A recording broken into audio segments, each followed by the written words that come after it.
عمر ابو الرب انفضح بانه محتواه مسروق من الاجانب، ومو بس هيك بل صار يهدد اي شخص بيطلع وبيحكي عن هذا الموضوع. ولا انا بهذا الفيديو ما راح احكي لك المعلومات اللي الكل بيعرفها، بل راح احكي لك اشياء صدقني راح تصدمك. ومو بس هيك بل راح اورجيك محادثات وتهديدات ورسائل من عمر ابو الرب ما في اي حدا تاني عنده اياها. فتابع معي هذا الفيديو للاخر لحتى تفهم الموضوع بشكل كامل. بدايه عمر ابو الرب على اليوتيوب كانت من 4 سنين لما طلع بفيديو على قناه اخوه احمد. سؤال، هذا زلمه كانه بيعلم الشباب كيف يزبطوا ويصيروا هذا، كيف لقيته؟ كنت احضر فيديوهات هيك يعني. ومن بعد هذا الفيديو الناس كثير حبت شخصيته لعمر، وصاروا يحكوا له انه يفتح قناه على اليوتيوب. وفعلا عمر راح وعمل قناه، وصار ينزل علي ازبل واتفه انواع المحتوى اللي ممكن تشوفه في حياتك.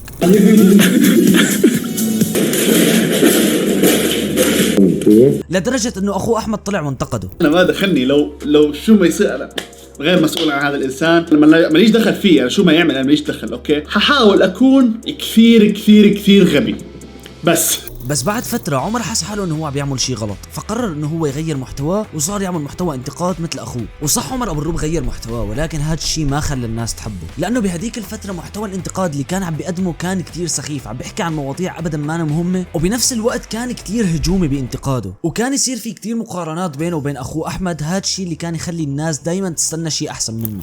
كيفكم؟ شو اخباركم؟ شو عاملين اليوم؟ يا اخوان بدي احكي معكم بموضوع هام جدا. ماشي، هلا مبدئيا ولكن فجأة بقرر أحمد أبو الرب يعتزل محتوى الانتقاد ويغير محتواه، وهون تسبب بفجوة كثير كبيرة باليوتيوب العربي. ففي كثير ناس بدهم يحضروا هذا المحتوى، ولكن بنفس الوقت ما عاد في يوتيوبر يقدمه. وهون عمر عرف يجي بالوقت الصح، فقرر انه هو يطور محتواه، وصار فعلا يحكي عن مواضيع حلوة، وانتقاده صار عن جد مستاهل انك انت تحضره. وهون صرنا نشوف عمر أبو الرب الحقيقي اللي الناس فعلا بلشت تحبه وتستنى فيديوهاته. وكل حدا عم بيطلع بنظريات له انه كذب الموضوع، تمثيل، ايش اللي صار معها. فاليوم بدنا نطلع على الموضوع بمنطقية. بس مع الاسف عمر ابو الرب دخل بكتير مشاكل مع كتير يوتيوبرز مثل ميكس وبرهوم وكتير يوتيوبرز ثانيين، لحد ما واحد من هدول اليوتيوبرز قرر يرفع قضية على عمر، وفعليا كان رح يسجنه. قبل 2 سنين تقريبا كانت اول قضية تنرفع علي. بحياتي ما كنت شايف محكمة من جوا، بحياتي ما كنت موكل محامي، فكانت تجربة كثير سيئة بالنسبة لي قبل ما اتعود. كنت نازل على الامارات شغل، ومطار دبي توقفت. في حدا مشتكي عليك؟ شرطة دبي كانوا كثير لطيفين صراحة، بس هي العملية تبعت انك تتوقف في مطار اشي مش حلو، انه تلبس كلبشات ويطلعوك من المطار قدام الناس مش حلو. الاشي ما كان تجربة حلوة بالمرة مش حلو تكون على الطرف الغلط من القانون. ومحتوى الانتقاد انت كثير رايح لهناك. وبسبب هي القضية عمر قرر يغير محتواه للمرة الثانية، وصار يعمل محتوى وثائقي.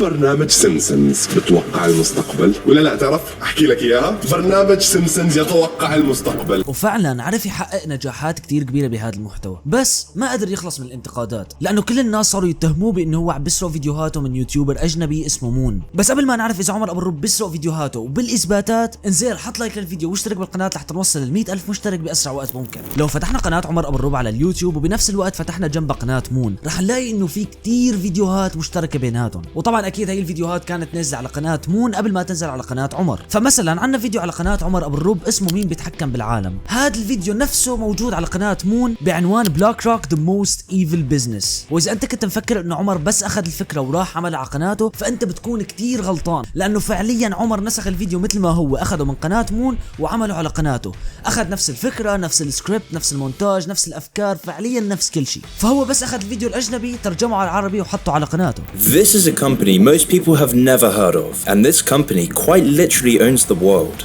اكيد سمعت بهاي الشركة جديد، الشركة اللي بتتحكم بالعالم كله. Most US banks are controlled by BlackRock. BlackRock owns all the major pharmaceutical companies. BlackRock owns most of the mainstream media. وبلاك روك بتتحكم بأضخم بنوك بأمريكا، بأضخم شركات تأمين بالعالم، وبأضخم منصات إعلامية بالعالم. وكمية الفلوس اللي تتحكم فيها بهاي اللحظة هي 10 تريليون دولار، يعني 1.13 صفر، تعادل نص اقتصاد أمريكا. Allow BlackRock to amass $10 trillion in assets. Yes, trillion. BlackRock is worth half of America's total GDP.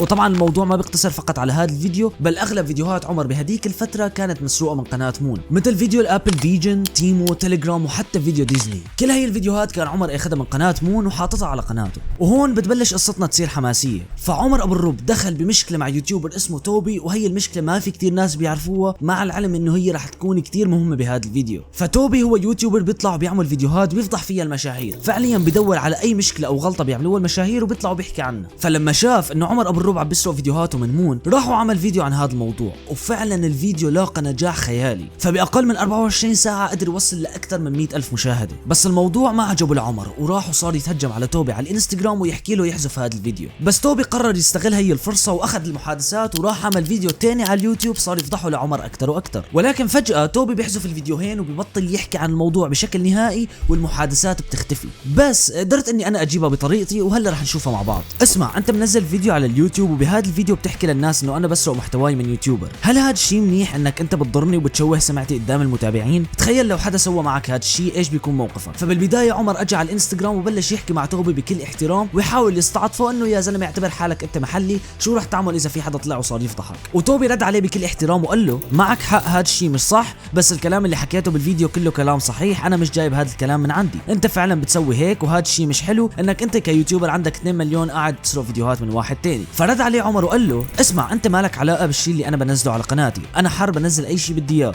والشيء اللي مش عادي انك تطلع تتكلم عن شخص وتفضحه بدون اي سبب. شوف صح انا مالي علاقه فيك وبالشيء اللي انت بتسويه، بس ما دام الشيء اللي انت عم تعمله على السوشيال ميديا معناها من حق اي شخص يطلع ويحكي عنه. ولحتى نكون صريحين مع بعض، الشيء اللي عم بيحكيه هلا عمر ما منطقي ابدا. فاصلا شهره احمد ابو الرب اللي هو اخوه لعمر كانت بسبب انه هو طلع وحكى عن المشاهير وانتقدهم، وبنفس الوقت محتوى عمر القديم على اليوتيوب كان محتوى انتقاد، وفعلا هذا المحتوى اللي تسبب بانه الناس تعرفه. فعمر واخوه كانوا بيقدموا هذا المحتوى وبيطلعوا بيحكوا عن الناس، ليش هن هلا ما بدهم حدا يحكي عليهم؟ عمر رجع رد وحكى احكي لي سبب منطقي بخليك تحكي للناس اني انا سارق محتواي من الاجانب، ايش غيرت لما حكيت عني هيك؟ ايش استفدت لما الناس عرفوا انه انا سارق محتواي من الاجانب؟ ايش استفدت؟ ما يحتاج سبب منطقي، كلنا في السوشيال ميديا بندور مشاهدات ولا انت بتدور على شيء ثاني. فهون توبي شاف انه عمر عم بيحاول يطلع اي حجه واي وسيله لحتى يخلي توبي يحذف الفيديو، لهيك بلش توبي يتمسخر عليه ويقول له انه فعليا نحن عم ندور على مشاهدات، كلياتنا بندور على نفس الموضوع. فلما عمر شاف انه توبي عم بيحكي معه بهي الطريقه بعت له هي الرساله: من الاخر معك يومين، حذفت الفيديو باحترام ماشي،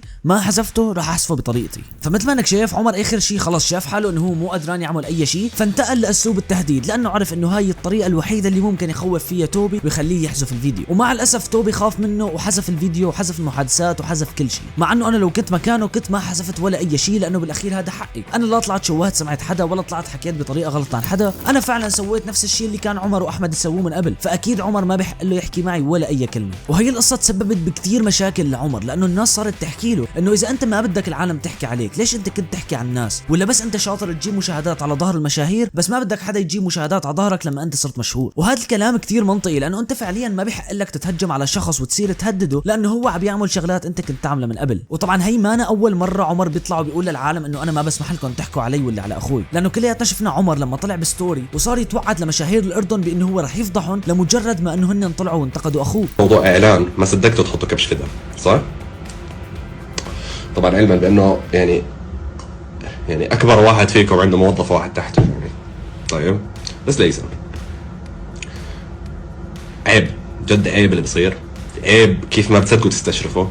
والله متذكر اسم وحنفلكم، جد حنفلكم على اليوتيوب.